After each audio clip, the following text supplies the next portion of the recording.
Hey everybody, this is the Sliders Review. I'm here today to talk to you about Room 104, Season 2, Episode 12, Josie and Me. I've decided to review this episode. I've been debating if I really wanted to or not, only because of the subject matter. I really hate talking about this subject matter. I've only ever really truly talked about it like twice, but briefly. I've talked about it briefly in my Hawkeye season 1 rundown review when it talks about the Kate Bishop of the comic books.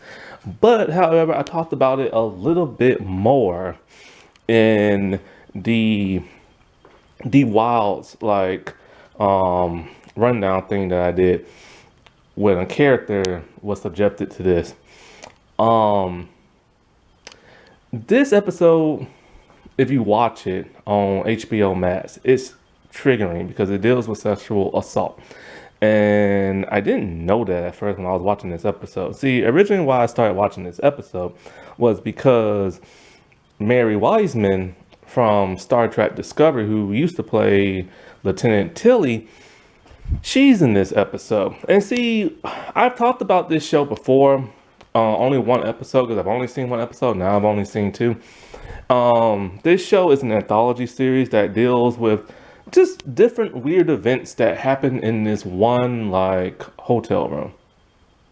And so the thing about it is when it comes to Mary Wiseman, I think she's a great actress. I think she's funny, and stuff like that. I just don't like the character that she plays on Star Trek Discovery. But I do think she's a good actress, and I do think she's funny and stuff like that. So, because I can't stand her character on that show, I decided to watch her in some other stuff to see, how she acts differently when it's not like the Tilly character.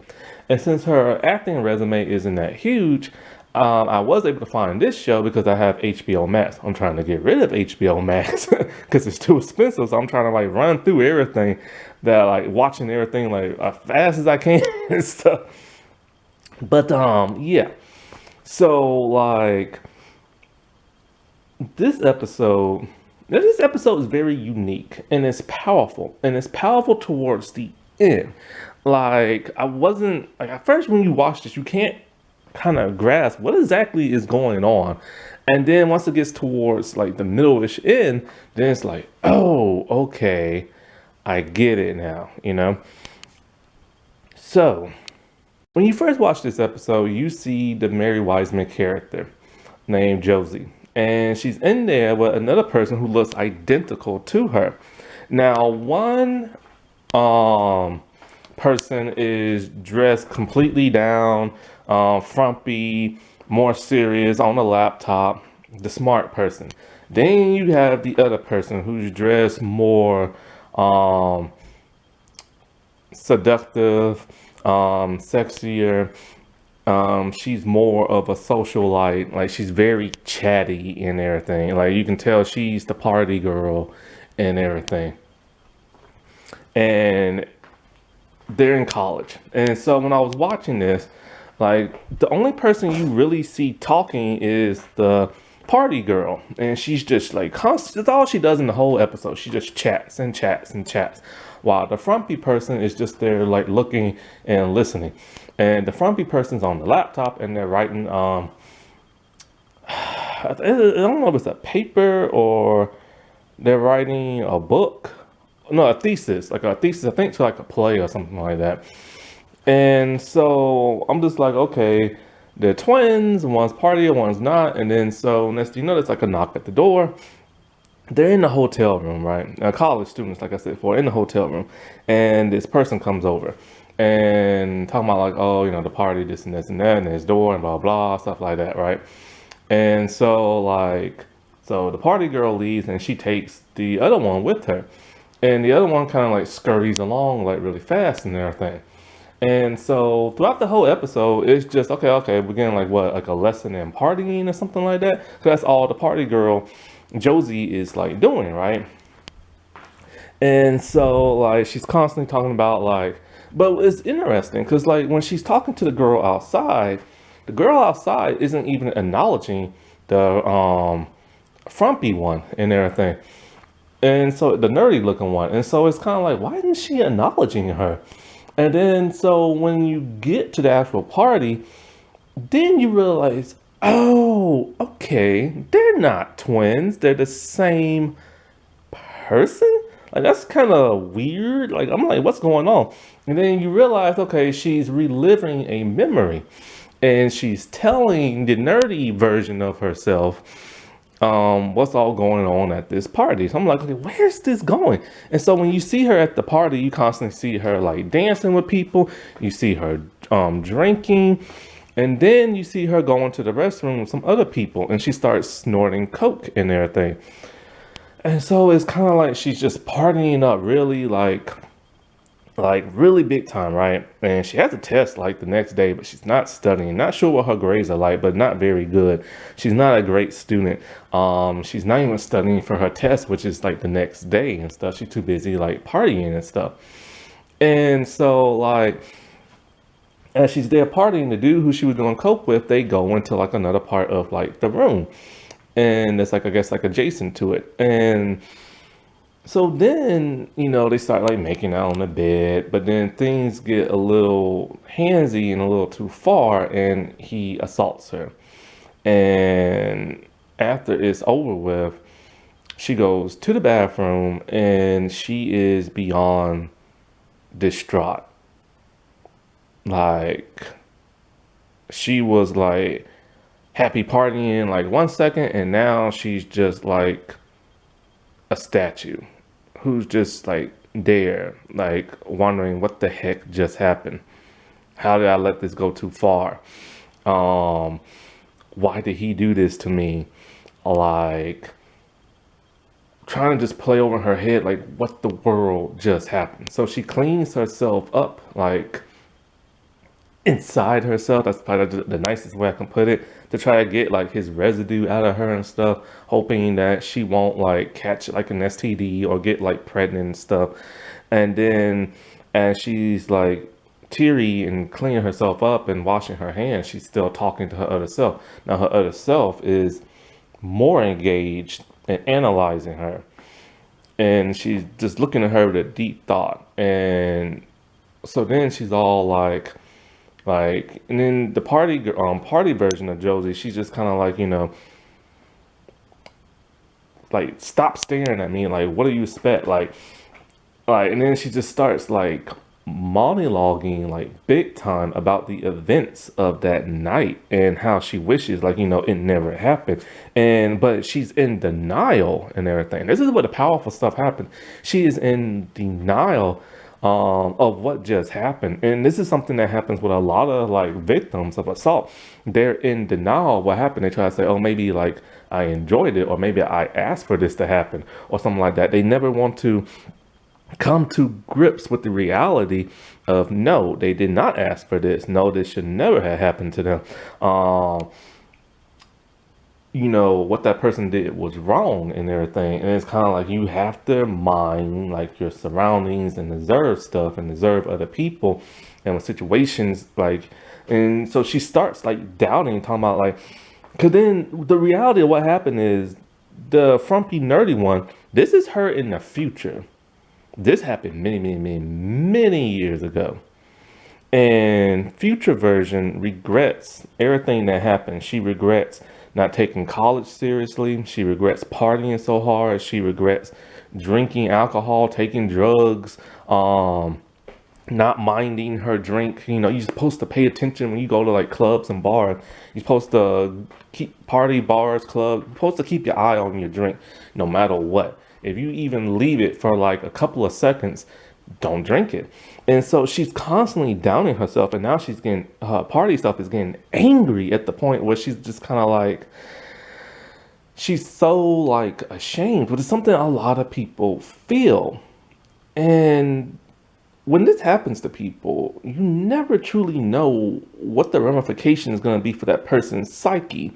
Some people will live in dread for the rest of their life and just shun everything that has to do with like dating, sex, like you name it. And then you have other people who become so traumatized by it that they're all like, they kind of like, it's the complete opposite, where all they do is crave it, not for like attention, but they are so loose that it's kind of like they couldn't have love when they got like assaulted, so now they're looking for it, but they're just looking for it with every person that comes by. And it's a weird psychological effect that it has on different people. And then there are some people who are kind of just like, they live with it and they learn to mind their surroundings and to be careful in life, you know, so this hopefully would never happen again. Like, they don't go walking alone at night. They take a partner with them when they're walking somewhere. They mind their drinks. They don't take stuff from people that they don't know. You know what I'm saying? When people get too pushy and handsy, they push them off, or they start screaming for help and everything, or they bring like a weapon. And then it turns out even more that future Josie, who's all now cleaned up, will not allow that memory of that night to be forgotten. Like, she constantly relives it every waking day, every night. And so it's like the imagery of this is that she has separated the Josie, the party Josie, from that one night at the hotel into like its own separate entity. And she will not allow that memory to move forward in life. The memory of party Josie has no earthly idea what has happened after that night when she leaves like the party, because future Josie will not allow her to like grow up, will not allow her to realize what she has become. Like, she sees herself all like dressed down and everything, but she doesn't exactly know why. And not future, but party Josie is very angry. She wants to know, like, what has happened in her life. She wants to, she talks about how, like, how she regrets like that night, but like, what do you expect from her and everything? You know what I'm saying? Like, this is who they were like back then. And so she's in complete denial, but in an angry way, but and she's also accepting in some ways. Like, she's trying to accept the ramifications of what happened that night, but she's in strong denial. And I've never seen Mary Wiseman act this way before, and I was so glad I watched this episode, because when you watch the character of Tilly's Tilly. You know what I'm saying? Tilly's like a goof train, you know what I'm saying? And it's an interesting way to view this, and to view oneself, to see yourself, and to not see yourself grow up or allow yourself to grow up, because it's kind of like, so it's like she relives this memory in her head over and over, so that she will never repeat these steps like in life. And that's why now when you see the future version, she is nothing like the way she is. And it's kind of like, so she has bettered herself to the point where she is now self-aware, you know what I'm saying? And it's something that happens to people a lot, especially in college. And that's why they decided to make this in a college setting, even though, like, Mary doesn't look like she was in college at that time, playing this version and stuff. And it was, like I said before, it was just like the ending was so powerful and like moving and just unusual. Like, I wasn't expecting to see two versions of the same person, and one not allowing the other to move forward and everything from that moment. And that's mentally, like I said before, what goes on to people when this happens to them and stuff. And then so like she asked, party version asked the future version, what is your thesis or paper thing, or whatever it is, your play or whatever, I think she's a screenwriter. Like, what is your thing even about? And she's all like, it's you and everything. Like, and the night that happened at that party, and she's finally trying to get this out to the world and everything. And so then the party version, she like about to leave the hotel, and she's all like, so like, do we even pass our test tomorrow? And then, cause she has, like I said, she has no idea and everything. And future ones are like, just get out of here already, with a big smile on her face. And So now Party Version is about to relive this night over and over, and she wants so badly to move forward from that. And the fact that she's getting it out in like a playwright version, it reminds me of Demi Lovato in that song she came out about that drug dealer that like assaulted Demi and stuff. And and it's just like people should not do this. I know a lot of people is all like, "Oh, we hate the Me Too movement and blah blah blah blah blah," and it just ruins so many men's lives and blah blah blah. Those men ruin their own lives. Period. They should never have done what they did. They had no right to do what they did. But they justified doing what they do because this has gone on since the beginning of like time, since mankind has like come into like existence and everything. And this is why you have to like fight through this stuff. And of course now the whole Me Too movement, it has kind of died down. It is not the way it was when it first started. People were getting like accused left and right. They was getting canceled. Now when a person gets accused, it's kind of back to where it started for. They get accused and people just like, we don't care. We like this celebrity and everything. And so like you can't go back to that mentality. You have to punish people who do harm to others. They have to be held accountable for what they've done and everything. And it's just not men, it's women too. And a lot of people don't assume it's women because, of course, it's women and stuff, but they're just as bad as men. And you just can't let people get away with stuff like this. And not only that, but it's kind of like you never know when it's gonna happen. You could just be like hanging out with a friend, and then boom, it happens. You know what I'm saying? And that's why they try to teach younger people, mainly young women, you know, if a guy invites you to his room, especially at night or whatever time of day it is, chances are he wants something. And it's kind of like, and if it's something like that does start to happen and you say no and he stops, that's great. But then he keeps on going, and that is terrible and stuff. And then when you be at clubs, it's kind of like,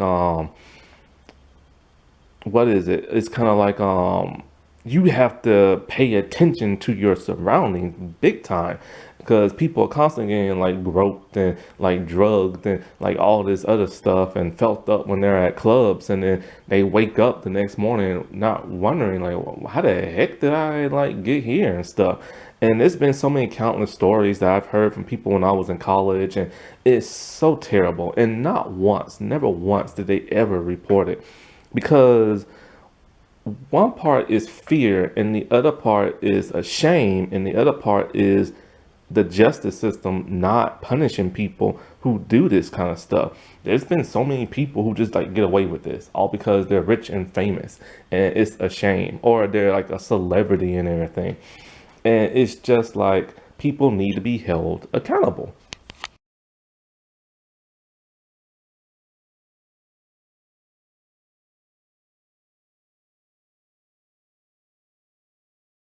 Alrighty, well, I'll talk to y'all later. Bye.